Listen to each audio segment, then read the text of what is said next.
Get on your knees, boy. You picked the wrong building to case today. 3 white officers surround a distinguished black man in a tailored suit, weapons drawn, one officer's knee already pressing into his back despite no resistance. I said knees. You deaf? This is a federal property. The man's expensive watch catches the light as he's forced down, face pressed against marble. I have identification. Shut it. Hands where we can see them. You think we're stupid? Your kind doesn't belong here. With painful slowness, they allow him to reach inside his jacket. The lead officer sneers, expecting excuses. Instead, the man produces not just ID, but a federal badge. FBI Special Agent in Charge Derek Coleman. This is my operation, and you're all on camera. The officer's faces drain of color as realization dawns. The look in Coleman's eyes promises consequences that will shake an entire system to its foundation. Special Agent in Charge Derek Coleman steps from his unmarked sedan, adjusting his tailored suit as he surveys the gleaming Philadelphia office complex. Late afternoon sun glints off the glass facade, casting long shadows across the parking structure. The Atlas Financial Tower houses 12 corporations, 3 of which are targets in his complex white-collar crime investigation. Coleman checks his watch, 7:15 p.m. Perfect timing. Most employees gone, but the building remains accessible. Security presence minimal. He adjusts his earpiece, maintaining contact with his team stationed discreetly around the perimeter. Initial reconnaissance only tonight, Coleman murmurs. Full operation executes tomorrow at 0900.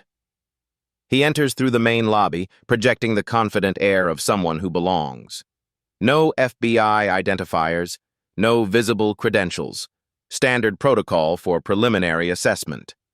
His experienced eyes catalog camera positions, security desk protocols, access points.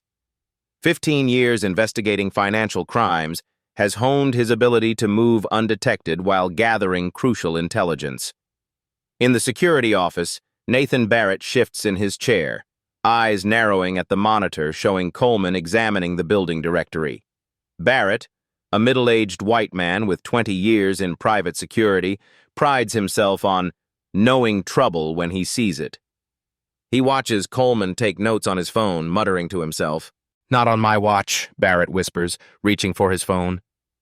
Coleman proceeds methodically, floor by floor, noting exit stairwells, camera blind spots, potential evidence storage locations. He pauses occasionally, making voice notes on his encrypted phone about security vulnerabilities, information critical for tomorrow's raid. Dispatch, this is Atlas Financial Security.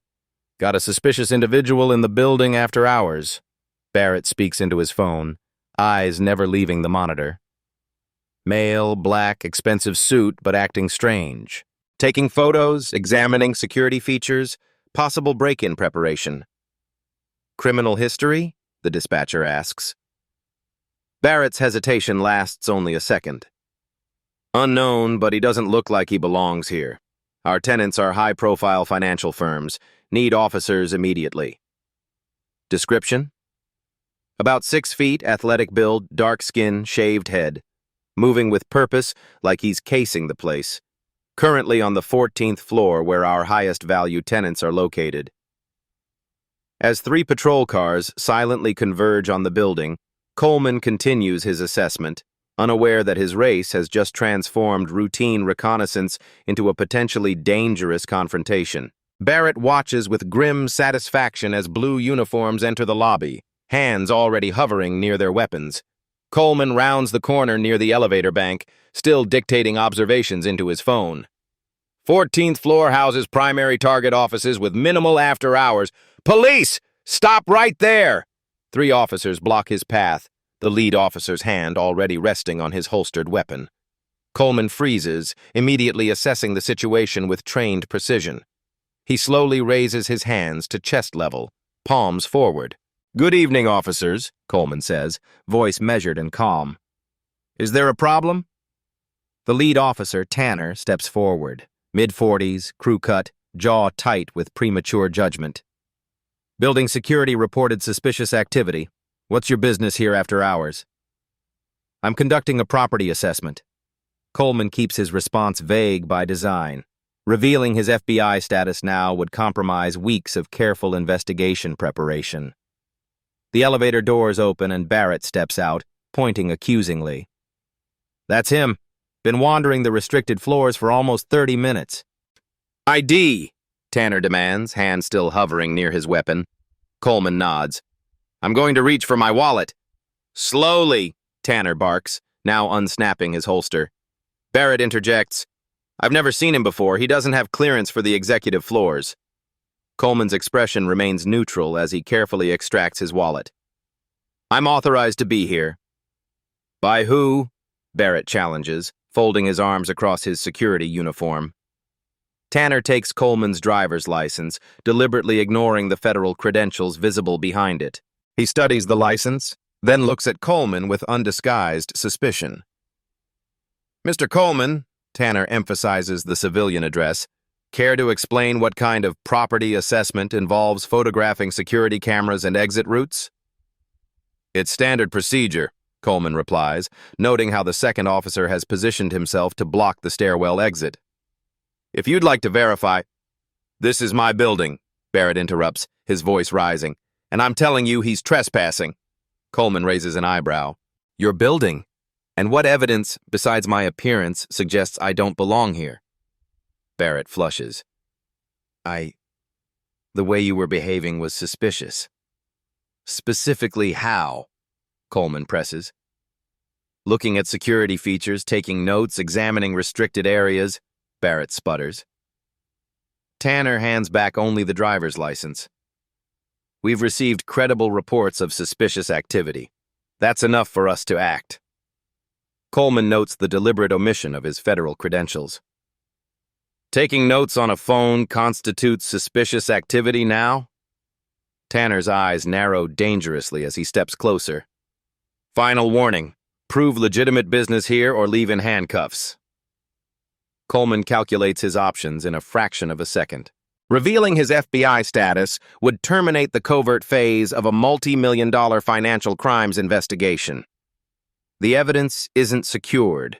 Targets would scatter. Months of work lost. I'll comply, Coleman states evenly, but I need your names and badge numbers first. Tanner hesitates, then recites his information with obvious reluctance. The other officers follow suit, their discomfort visible as Coleman commits each detail to memory. Let's move this to the lobby, Tanner orders, positioning himself unnecessarily close to Coleman. Barrett strides ahead, already playing to an audience that doesn't yet exist.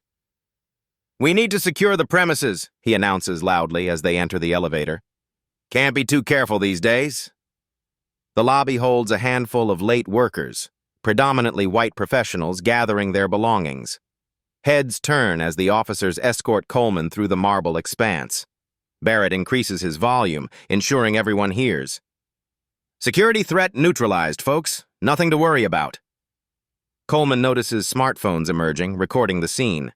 He keeps his expression neutral but positions himself to ensure his face is clearly visible in their footage. Evidence gathering works both ways. Stand here, Tanner directs Coleman to a spot directly under the brightest lobby lights, maximizing his visibility to onlookers. Empty your pockets, everything on the desk. Is this standard procedure for someone who hasn't been charged with anything? Coleman asks, voice level but carrying clearly to the growing audience. Just do it, Tanner snaps.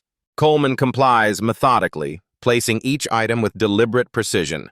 Wallet, phone, keys, and a small notebook. Tanner snatches the notebook, flipping through pages of building observations. What's this? Floor plans? Security notes? Tanner holds up the notebook like a trophy. Looks like criminal planning to me.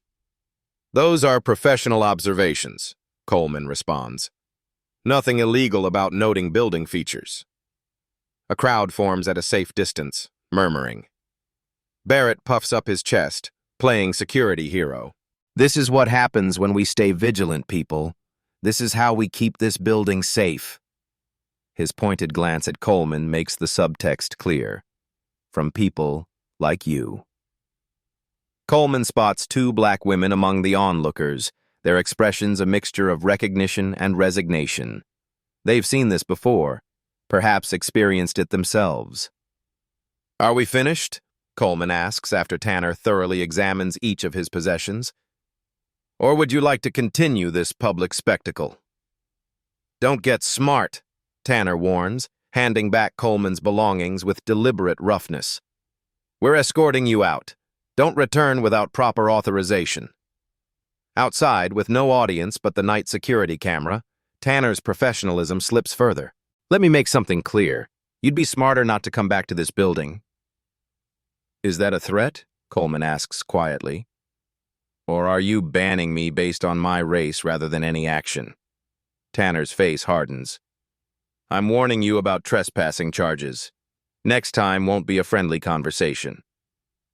Coleman memorizes every detail of the encounter: the officer's positioning, Barrett's performative security theater, the witnesses, the exact phrasing of Tanner's veiled threat. His FBI training and evidence collection serving a purpose they never anticipated. As the patrol car pulls away, Coleman's phone vibrates with an incoming call. FBI Director Lawson flashes on the screen. "It happened again, sir." Coleman speaks softly into his phone, watching the patrol car disappear around the corner. "Details." Director Lawson's voice is sharp, concerned. Coleman recounts the confrontation with precision. Barrett's unwarranted suspicion, Tanner's escalation, the public humiliation staged for maximum effect. His tone remains professional, but the controlled anger underneath is evident to someone who knows him well. "Your call, Derek," Lawson says. "We can postpone the operation, reassign—" "No." Coleman's response is immediate.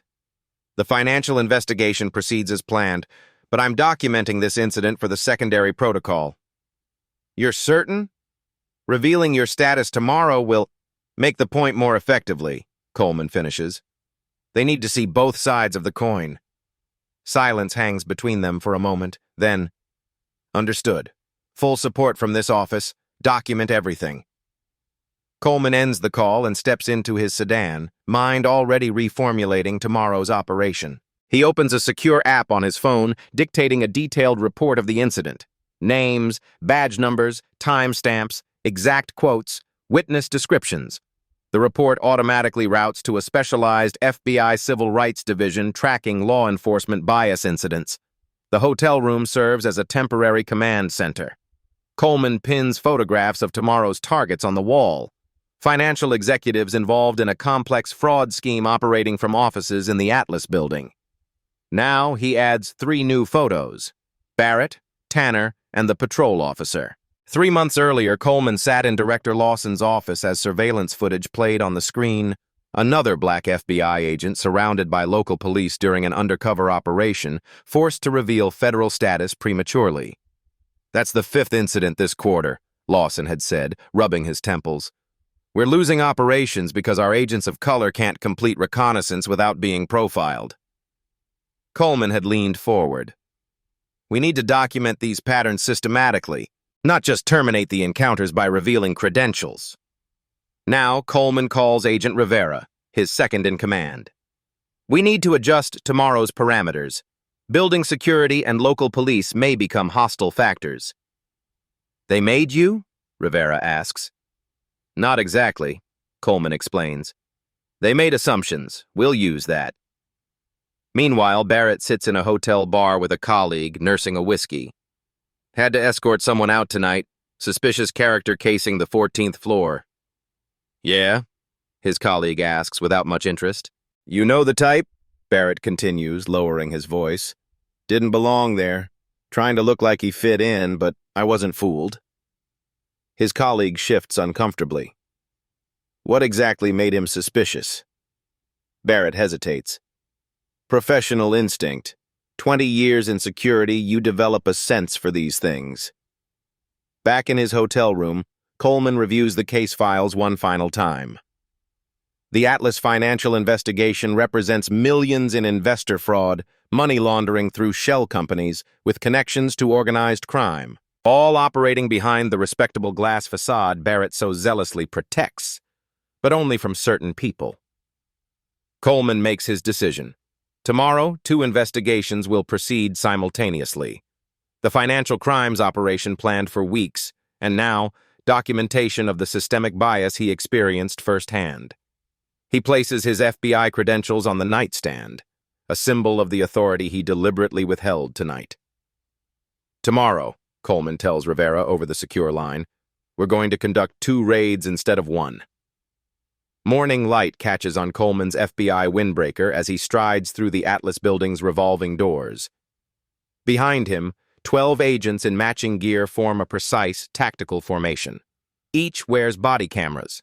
Each carries federal warrants. Their synchronized movement speaks of rigorous training and absolute authority.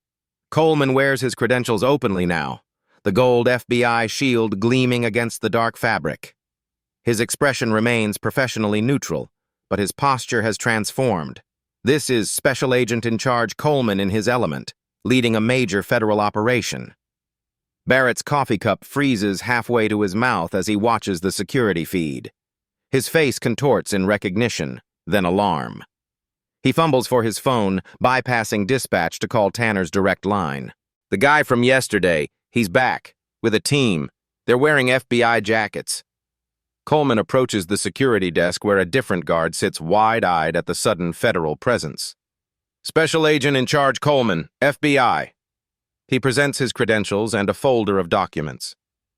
These are federal warrants authorizing immediate access to offices listed within. We require master key cards and security protocols.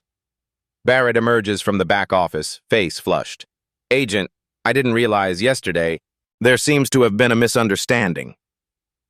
Coleman turns, his gaze clinical.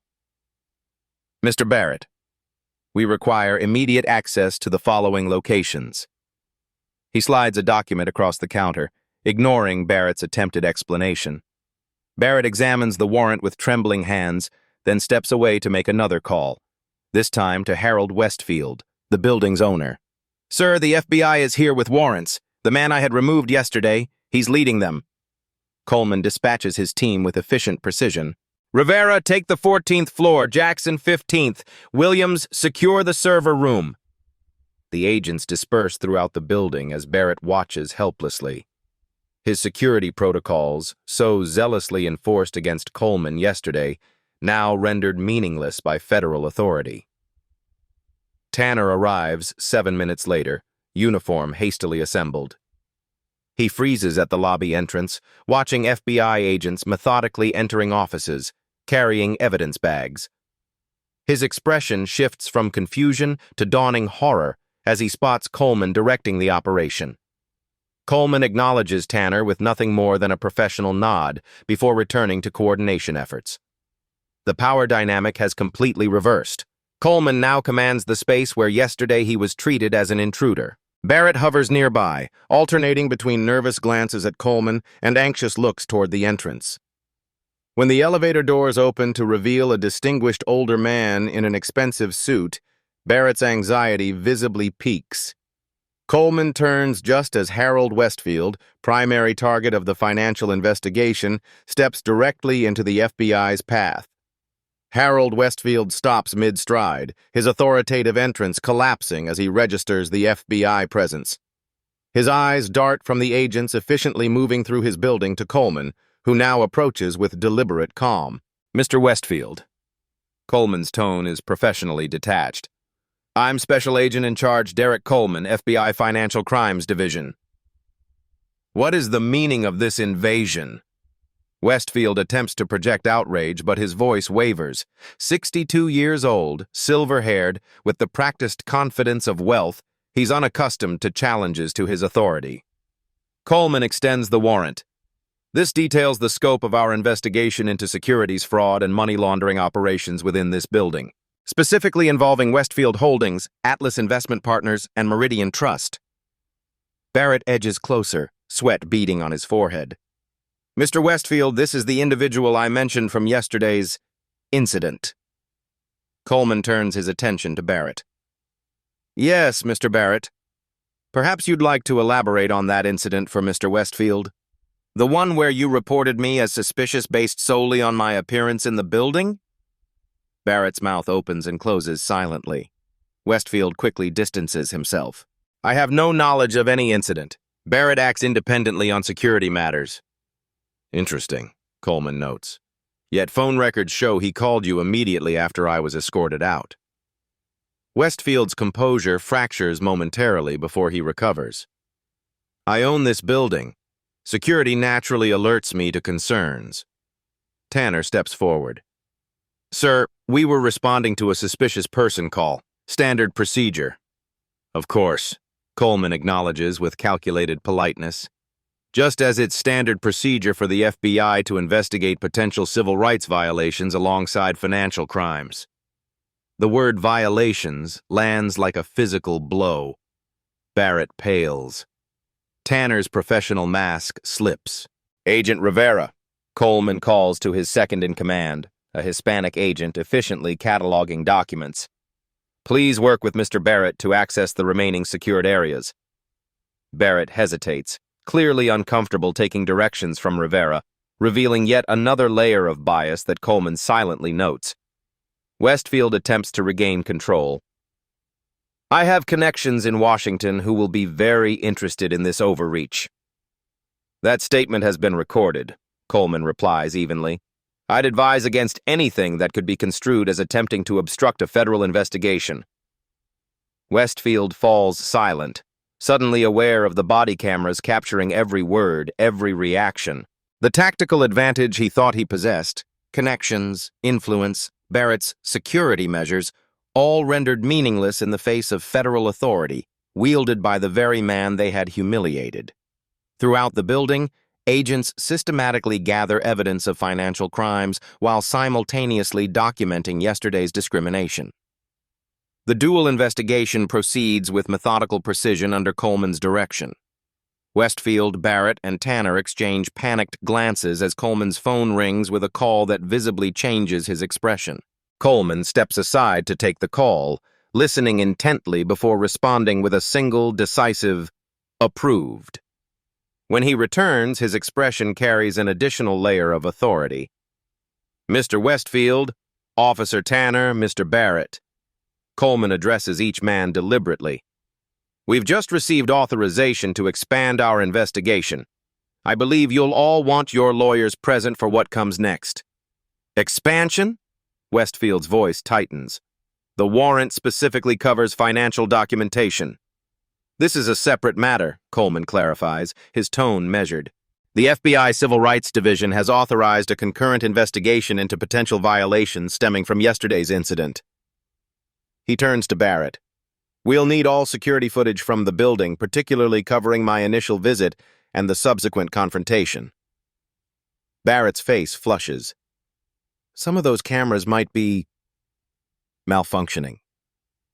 Attempting to destroy evidence in a federal investigation is a felony, Coleman responds without hesitation. Agent Michael specializes in digital forensics.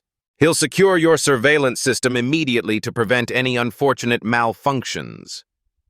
A young agent moves toward the security office as Barrett watches helplessly. Westfield attempts damage control. I had no involvement in whatever occurred yesterday. Your phone received a call from Barrett at 7:43 p.m. immediately following my removal from the premises, Coleman counters. A subpoena for those records has already been approved. The conversation lasted 4 minutes and 12 seconds. Westfield's carefully maintained facade cracks. That was about building security matters. We look forward to confirming that, Coleman replies. A female officer approaches cautiously. Agent Coleman? I was present yesterday but not directly involved. I'd like to provide a statement about what I observed. Thank you, officer. We'll arrange for your formal testimony. Coleman's respectful tone contrasts sharply with his interactions with Tanner, who watches the exchange with growing alarm. Throughout the building, the FBI operation expands visibly. Additional agents arrive, securing evidence related to both investigations. Local media vans begin appearing outside, alerted to the massive federal presence. Tanner steps away, phone pressed to his ear. I need union representation, now. His earlier confidence has evaporated, replaced by the dawning realization of his vulnerability. Coleman receives another call, this time from Director Lawson himself. Their brief exchange confirms the highest levels of the Bureau are now monitoring both aspects of the investigation. The stakes continue rising as Barrett, Tanner, and Westfield watch their professional worlds unraveling. From the corner of his eye, Coleman notices his phone displaying a news alert. Breaking. FBI raid targets financial fraud ring. Sources report simultaneous civil rights investigation. Coleman reviews security footage showing clear racial profiling as national media broadcasts the unfolding dual investigation to millions. The Atlas Building's 15th floor conference room transforms into an impromptu federal command center. Coleman stands at the head of the table, composed and authoritative. Seated before him, Westfield, Barrett, Tanner, the female officer who came forward, and two recently arrived police department officials. The atmosphere crackles with tension. For clarity, I'll formally introduce myself. Coleman's voice fills the room with quiet authority. Special Agent in Charge Derek Coleman, 15-year veteran of the Federal Bureau of Investigation. I've led investigations resulting in 127 federal convictions for financial crimes, public corruption, and civil rights violations. He activates a display screen showing his credentials, commendations, and appointment letter. I personally requested assignment to this investigation after multiple reports indicated a pattern of both financial irregularities and discriminatory practices in this building and surrounding area. Barrett shifts uncomfortably. Westfield maintains his practiced poker face. Tanner stares at the table. My position grants me direct operational authority from the FBI Director and Department of Justice leadership, Coleman continues. I'm authorized to pursue all relevant lines of investigation, including those that emerged unexpectedly. He taps his tablet, bringing up a new display. Mr. Barrett, over the past 12 months, you've reported suspicious individuals to local police exactly 17 times. Coleman lets the number hang in the air before continuing. All 17 were people of color. All 17 were legitimate visitors or workers. None resulted in criminal charges. Barrett's face drains of color. This established pattern provided predicate for our dual investigation, Coleman explains, turning to the police officials. The frequency and consistency of these incidents raised concerns beyond isolated poor judgment. The senior police official, a deputy commissioner who arrived 20 minutes earlier, removes his glasses. Agent Coleman, I want to assure you the department takes these allegations extremely seriously. I'm certain you do now, Coleman acknowledges. However, the pattern suggests systemic issues requiring more than assurances. Coleman advances to the next screen. For context, the FBI's Civil Rights Division has been investigating patterns of racial profiling in cooperation with law enforcement agencies nationwide. Yesterday's incident provided a controlled documentation opportunity. The revelation lands with seismic impact. Westfield straightens in his chair, suddenly understanding the fuller implications. To be absolutely clear, Coleman says, addressing Westfield directly, your financial crimes and Mr. Barrett's discriminatory practices will be treated as potentially connected investigations. The possibility that a discriminatory security environment was fostered to deflect scrutiny from financial operations is now an active investigative angle. Westfield's attorney, who arrived moments before the meeting, scribbles furiously. Coleman activates a video screen. Officer Tanner's body camera footage from yesterday. The room watches in silence as the confrontation plays out. Without the heat of the moment, the absence of reasonable suspicion becomes glaringly obvious. The female officer's discomfort is clearly visible in the background of several shots, supporting her decision to come forward. Coleman pauses the footage at a particularly damning moment, Tanner deliberately ignoring Coleman's federal credentials while examining his driver's license. My decision not to immediately identify myself as FBI was deliberate, Coleman explains, his voice steady. It documented how a black professional is treated without the shield of federal authority. This investigation isn't about me. It's about the 17 others without badges who faced similar treatment. The room falls silent. The power dynamic has completely transformed. Coleman is revealed not as a victim seeking redress, but as a federal authority methodically documenting systemic discrimination for potential prosecution. Mr. Westfield, your companies are suspected of defrauding investors of approximately $47 million through elaborately disguised Ponzi schemes, Coleman states matter-of-factly. Mr. Barrett, your security practices demonstrate a pattern of discriminatory enforcement creating hostile access based on race. Officer Tanner, your body camera footage reveals escalation without reasonable suspicion in a manner consistent with documented racial profiling. Coleman closes his tablet, standing even straighter. The FBI doesn't pursue these investigations lightly. We pursue them because equal access and equal treatment under law are non-negotiable American principles. Principles that were violated in this building repeatedly, systematically, and demonstrably. The deputy commissioner clears his throat.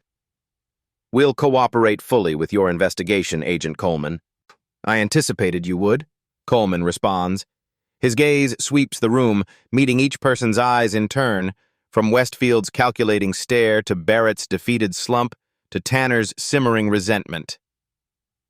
The decisions you all made yesterday and in the preceding months have consequences far beyond what you imagined. Those consequences begin today. As federal agents continue gathering evidence throughout the building, all three men realize they've unknowingly triggered their own professional destruction. The consequences unfold with the precision of dominoes falling in sequence, each impact triggering the next in an unstoppable cascade. Day 1. FBI forensic accountants descend on Westfield's financial empire. They discover the fraud extends deeper than initially believed. Elaborate shell companies, falsified returns, investor funds siphoned to offshore accounts. What began as a $47 million investigation quickly balloons to $68 million as additional victims emerge. Coleman coordinates with the Securities and Exchange Commission, expanding the investigation's scope to include Westfield's partners and enablers. The pattern suggests long-term, deliberate deception, Coleman explains to the assembled Financial Crimes Task Force. Mr. Westfield created an image of impenetrable legitimacy while systematically defrauding investors. The parallel with Barrett's security theater, creating an illusion of protection while actually perpetuating harm, doesn't escape anyone in the room. Day 3. Barrett receives formal notification of administrative leave pending investigation. The property management company distances itself rapidly, issuing a public statement about taking allegations seriously and reviewing security protocols. Internal review of building security footage reveals what Coleman already documented, a clear pattern of discriminatory enforcement. Barrett approaches people of color for verification at 8 times the rate of white visitors, despite no statistical difference in legitimate access. The Atlas Building's lobby, where Coleman was publicly humiliated, now features new security personnel and a prominently displayed non-discrimination policy. Day 5. The police department launches an internal affairs investigation into Tanner's conduct. The female officer's testimony proves pivotal, revealing this wasn't Tanner's first instance of escalating encounters with minorities without reasonable suspicion.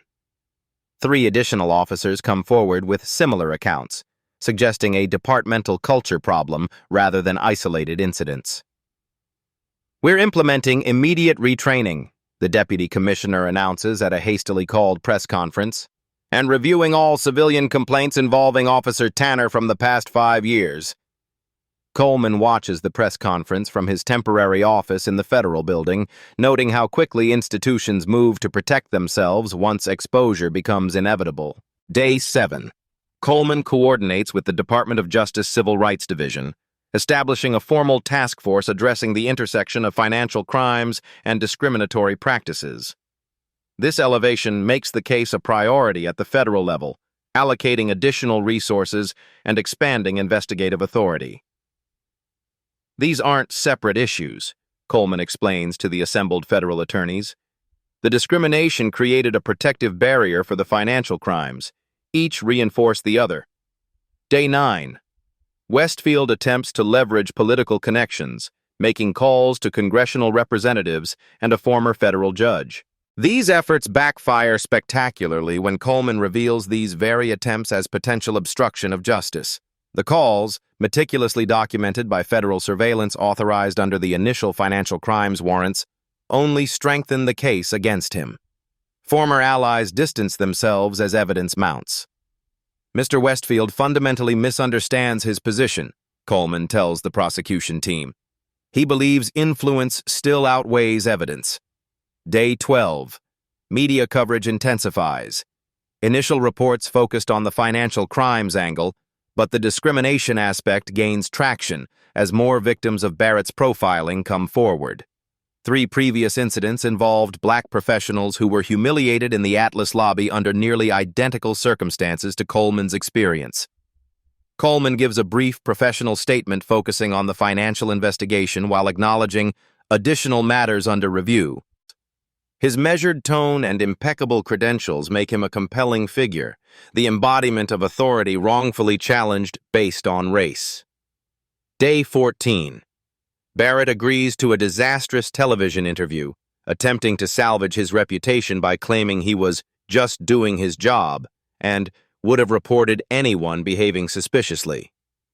When pressed for specific suspicious behaviors, he stammers about intuition and professional experience without offering concrete examples. The interview becomes a social media firestorm. By evening, the property management company terminates his employment, issuing a formal apology and announcing mandatory anti-bias training for all security personnel. Day 17. The police union initially defends Tanner, issuing a statement about split-second decisions and challenging security environments. This position becomes untenable when the body camera evidence and pattern of behavior become public. Department leadership, fearing federal oversight, implements immediate policy changes requiring documented reasonable suspicion before identity checks or detainment. Tanner receives notice of suspension pending the outcome of the internal investigation. His previous commendations offer no shield against the documented pattern now emerging from his own body camera archives. Day 21. Coleman meets privately with previous victims of Barrett's discrimination, gathering additional testimonies that strengthen the civil rights case. These individuals, professionals from various fields who experienced similar profiling, express profound gratitude for Coleman's willingness to use his position to address systemic issues, rather than simply identifying himself and moving on. "You could have flashed your badge and walked away," one woman tells him, voice thick with emotion. "Instead, you chose to stand with those of us who don't have badges." Coleman's expression remains professional, but his eyes reflect something deeper, the weight of responsibility that comes with his authority. Day 25. Westfield's legal team attempts to separate the financial crimes from the discrimination issue, filing motions to exclude any evidence connecting the two investigations.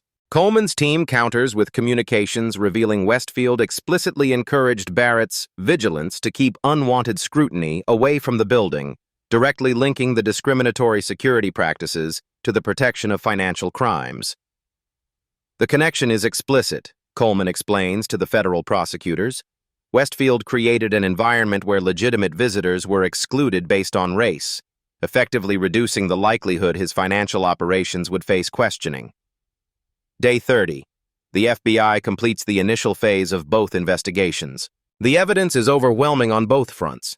Millions in documented financial fraud and a clear pattern of discriminatory enforcement targeting people of color. Coleman submits comprehensive reports to both the Financial Crimes Division and the Civil Rights Division, recommending maximum charges against all primary perpetrators. The dual investigation becomes a case study in how different forms of misconduct often reinforce each other, the financial crimes creating resources to influence protection, the discrimination providing a shield against scrutiny, each making the other possible in a self-reinforcing cycle. Throughout this cascade of consequences, Coleman maintains his professional demeanor. He seeks justice, not revenge, systematic accountability, not personal vindication. His methodical approach, documented at every stage, creates an airtight case that neither money nor influence can dismantle. In a final meeting before formal charges are filed, Director Lawson reviews the evidence Coleman has assembled. "Exemplary work," Lawson acknowledges. Both investigations conducted by the book, despite the personal element. It was never about me, Coleman responds. It's about the standard we enforce. Lawson nods. The financial crimes charges are straightforward, but the civil rights case may face challenges. We've documented 17 incidents with identical patterns, Coleman points out. The evidence speaks for itself. Westfield and Tanner are both seeking plea arrangements, Lawson reveals, but they're asking for immunity from testifying about broader systemic issues. Coleman's expression hardens slightly, the first crack in his professional mask. They want to admit to individual actions while protecting the systems that enabled them. Exactly, Lawson confirms. Prosecutors are considering the offers. Coleman shakes his head once, decisively. Unacceptable. The pattern is the point. Individual accountability without systemic change only guarantees more victims. Have you ever witnessed racial profiling in a professional setting? Share your experience in the comments. The prosecutor's decision will determine whether justice addresses merely symptoms or finally confronts the disease itself. The federal courtroom sits silent as Coleman takes the stand in United States v. Westfield. 3 months of investigation culminate in this moment. Westfield, in a tailored suit now lacking its usual confidence, watches from the defense table. Special Agent Coleman, please summarize the financial evidence against the defendant, the prosecutor requests. Coleman speaks with precise clarity, his testimony built on irrefutable documentation. Our investigation revealed Mr. Westfield operated a sophisticated Ponzi scheme through his companies. He diverted approximately $68 million of investor funds to personal accounts and shell corporations. The fraud involved falsified returns, manipulated financial statements, and deliberate misrepresentations to investors. Westfield's attorney attempts to paint his client as a respected businessman who made administrative errors, but Coleman's methodical evidence demolishes this defense point by point. These weren't errors, Coleman explains, displaying financial transfers on the courtroom screens. The pattern demonstrates deliberate, systematic fraud sustained over 7 years. Mr. Westfield created elaborate structures specifically designed to conceal criminal activity. The judge denies Westfield bail, citing flight risk and the magnitude of charges. As federal marshals lead him away, Westfield glares at Coleman, who remains professionally detached, focused on justice rather than personal vindication. Across town, Officer Tanner faces an internal review board. The female officer who came forward provides damning testimony about patterns of discriminatory enforcement. Other officers have followed her lead, breaking the blue wall of silence to describe similar incidents. It wasn't just that day with Agent Coleman, she testifies.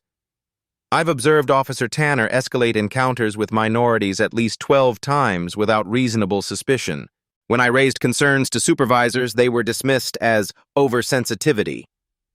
Tanner's defense crumbles as multiple incidents are presented, body camera footage, civilian complaints, departmental records, revealing the confrontation with Coleman wasn't isolated but part of a documented pattern. The board recommends immediate termination and potential criminal charges for civil rights violations. At the Equal Employment Opportunity Commission, Barrett faces charges of discriminatory practices in building security. His attempts to justify his actions only further incriminate him as he struggles to articulate non-racial reasons for his suspicions. Mr. Barrett, did you request identification from white visitors at the same rate as minorities? The investigator asks. I approached people who looked suspicious, Barrett insists. And by what criteria did you determine suspicious?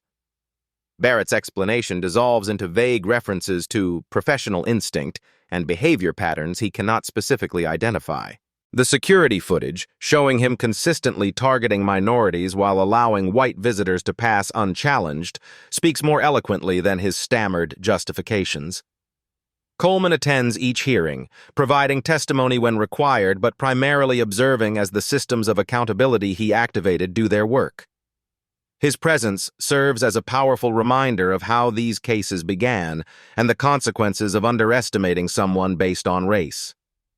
The police department enters a consent decree with federal oversight, committing to comprehensive retraining, policy reforms, and monitoring of stop patterns. Westfield's assets are frozen, with proceedings begun to return funds to defrauded investors.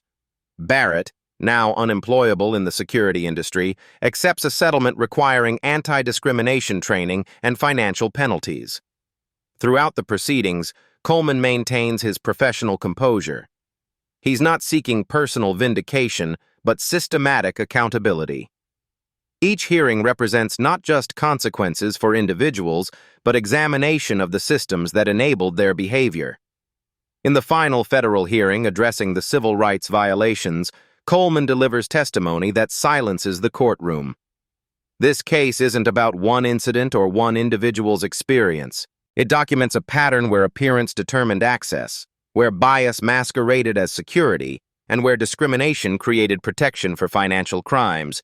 Each element reinforced the others in a system designed to exclude legitimate scrutiny while facilitating illegal activity. The judge nods gravely. "And your recommendation, Agent Coleman?" "That the systemic nature of these violations requires systemic remedies. Individual penalties without institutional reform will only perpetuate the underlying problems." The ruling that follows adopts Coleman's recommendation, requiring not just penalties for Westfield, Barrett, and Tanner, but mandated reforms in building security practices, police training, and financial oversight throughout the district. "The investigation doesn't end with these individuals," Coleman announces outside the courthouse, cameras capturing his words for national broadcast. 6 months later, Coleman stands before 200 FBI Academy graduates. His composed presence commands attention without demanding it, the embodiment of authority earned through competence rather than conferred by position alone. The Atlas financial investigation exemplifies how seemingly separate forms of misconduct often reinforce each other, Coleman explains. Financial crimes created resources for influence. Discriminatory practices provided shields against scrutiny. Each made the other possible. The cadets listen intently as Coleman outlines how the dual investigation transformed into a catalyst for broader reforms. The building management company implementing the court-mandated reforms doesn't stop at minimum compliance. They establish comprehensive bias training programs now being adopted industry-wide. Security personnel undergo quarterly assessments reviewing their interaction patterns. Anonymized data tracking demographic patterns of security stops becomes standard practice, with quarterly reviews triggering automatic investigations of statistical disparities. Measurable accountability creates measurable change, Coleman notes. In the 6 months since implementation, discriminatory security interactions decreased by 76% across properties adopting these protocols. The police department undergoes even more profound transformation. Under the consent decree, they replace reactive discipline with proactive monitoring. Body camera footage undergoes regular algorithmic review, identifying potential bias patterns before they become entrenched behavior. The female officer who testified against Tanner now heads a newly established professional standards unit with direct reporting authority to the commissioner. Courage in addressing internal problems prevented federal receivership, Coleman explains. Their reforms now serve as a model for departments nationwide. The FBI establishes a permanent civil rights compliance unit inspired by Coleman's work, specifically focused on investigating patterns rather than isolated incidents. Coleman's dual investigation approach becomes standard protocol, examining not just primary violations, but the enabling systems surrounding them. We've documented a 43% increase in successful prosecutions by addressing the protective ecosystems surrounding financial crimes, Coleman tells the graduates. Discrimination often functions as both motivation and shield for other criminal activity. Professional organizations representing building security firms develop anti-discrimination certification standards, with insurance companies offering rate reductions for certified companies. The financial incentive accelerates adoption across the industry, creating market pressure for reform alongside legal requirements. Coleman receives a commendation from the Attorney General, but emphasizes that institutional change matters more than individual recognition. When offered promotion to FBI headquarters, he declines, preferring to remain in the field where he can directly mentor new agents in the investigative approaches he's pioneered. Systemic problems require systemic solutions, Coleman tells a congressional committee reviewing civil rights enforcement. When institutions measure what matters and hold themselves accountable, transformation follows naturally. Statistics tell the story of progress. Discriminatory incidents in commercial buildings decrease markedly. Civilian complaints against police drop. Financial crime detection rates improve. The intersection of these improvements confirms Coleman's core insight that addressing discrimination improves overall law enforcement effectiveness across multiple dimensions. Tag someone who needs to see what accountability looks like in 2025. As institutional reforms continue reshaping industries, Coleman receives an unexpected invitation to keynote the annual conference for building security professionals.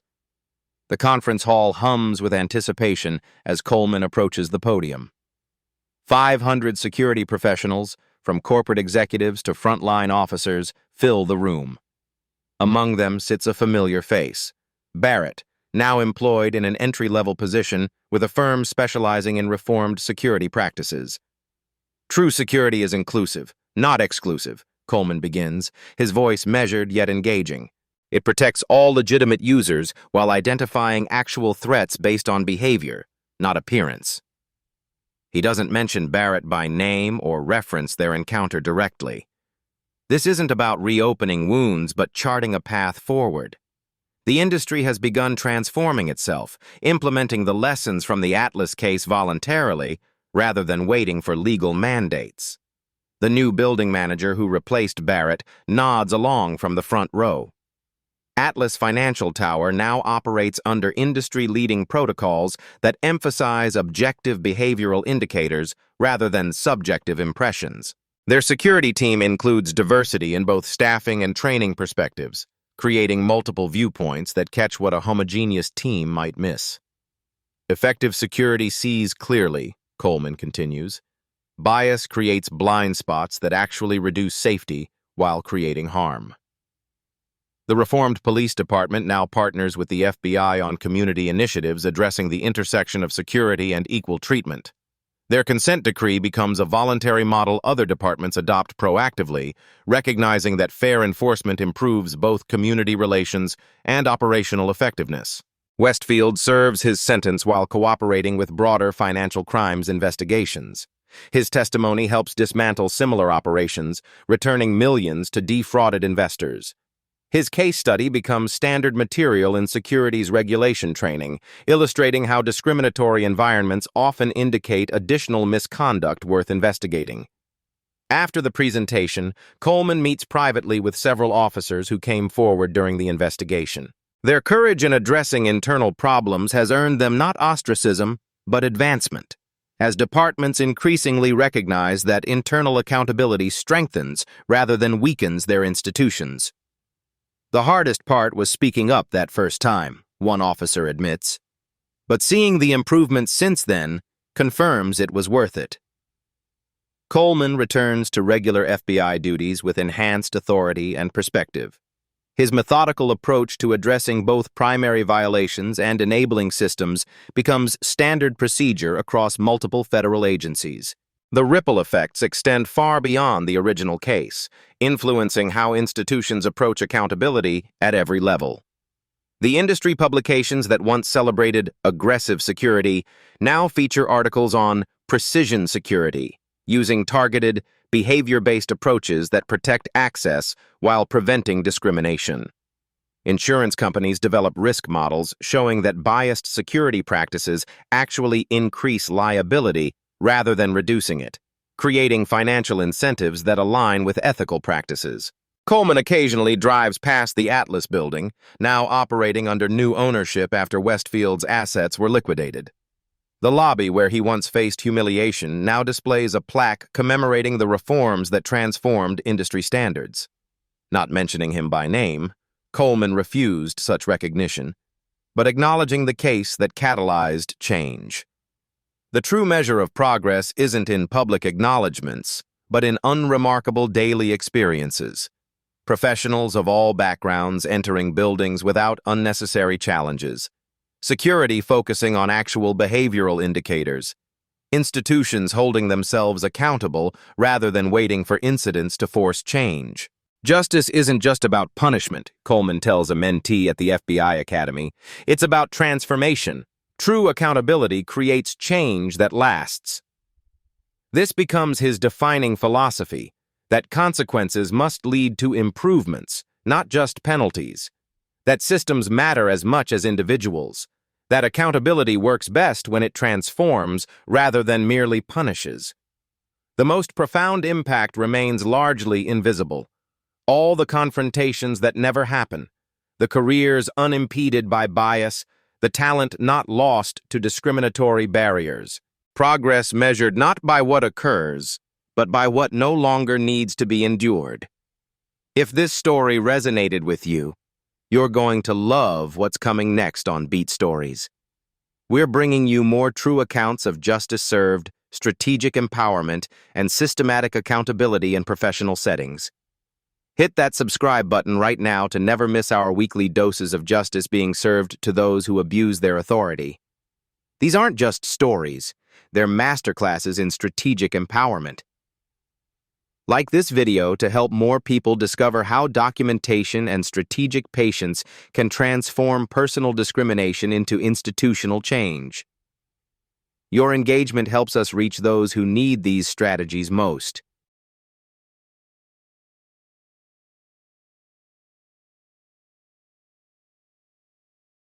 Behind every headline is a human story. At Beat Stories, we go deeper, where emotion meets evidence and drama reveals the system.